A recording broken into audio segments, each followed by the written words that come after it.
Love जिहाद हिंदू समाज को कमजोर करने का षड्यंत्र। जन जागरण मंच पर सभी का स्वागत है। हिंदू समाज पर होने वाले हमलों का एक नया और खतरनाक तरीका सामने आया है, लव जिहाद। यह केवल एक साधारण प्रेम प्रसंग नहीं, बल्कि एक गहरी साजिश है, जिसका उद्देश्य हिंदू धर्म को कमजोर करना और उसकी जड़ों को हिला देना है। मुस्लिम युवक जानबूझकर हिंदू नाम और पहचान अपनाते हैं, जिससे वे हिंदू लड़कियों को अपने जाल में फंसाकर न सिर्फ उनकी जिंदगी बर्बाद करते हैं, बल्कि एक सुनियोजित तरीके से समाज में अस्थिरता फैलाने की कोशिश करते हैं। अलीगढ़ की घटना एक खतरनाक षड्यंत्र का पर्दाफाश। हाल ही में अलीगढ़ की एक घटना ने इस षड्यंत्र की गहराई को उजागर किया। एक युवक जिसका असली नाम शाहबाज था, वह हर्षित चौधरी के नाम से कई हिंदू लड़कियों को धोखे में रखकर उनका शोषण कर रहा था। यह मामला तब सामने आया जब उसे वंदे भारत ट्रेन में चोरी के आरोप में गिरफ्तार किया गया। पुलिस जांच में यह पता चला कि शाहबाज ने हिंदू लड़कियों को फंसाने के लिए अपना नाम और पहचान बदल रखी थी।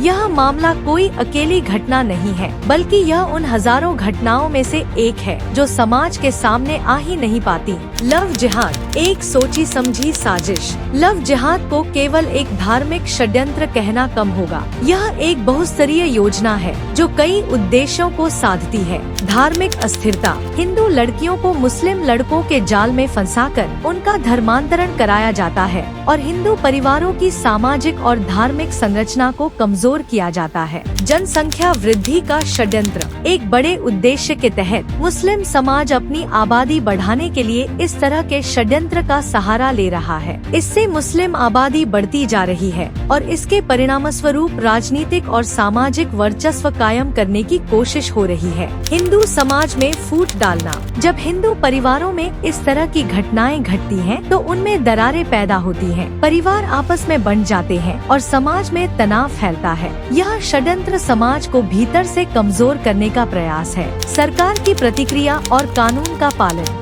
देश में बढ़ते लव जिहाद के मामलों को देखते हुए कई राज्य सरकारों ने कठोर कानून बनाए हैं। उदाहरण के लिए उत्तर प्रदेश और मध्य प्रदेश की सरकारों ने लव जिहाद के खिलाफ कानून बनाकर इसे रोकने की दिशा में कदम उठाए हैं। लेकिन सवाल यह है कि क्या केवल कानून बनाकर इस समस्या का हल किया जा सकता है? नहीं, हमें इसे सामाजिक स्तर पर भी समझने और इसका समाधान निकालने की जरूरत है, क्योंकि यह षड्यंत्र केवल कानून व्यवस्था से परे है। यह समाज की मानसिकता और उसकी सुरक्षा से जुड़ा हुआ है। हिंदू समाज को एकजुट होकर इस खतरे का सामना करना होगा। हमारी एकजुटता, सतर्कता और जागरूकता ही इस षड्यंत्र को नाकाम कर सकती है। आइए हम सब मिलकर लव जिहाद के खिलाफ अपनी आवाज उठाएं और अपने समाज, धर्म और संस्कृति की रक्षा करें। जागो, सतर्क रहो और लव जिहाद के षड्यंत्र से अपने समाज को बचाओ।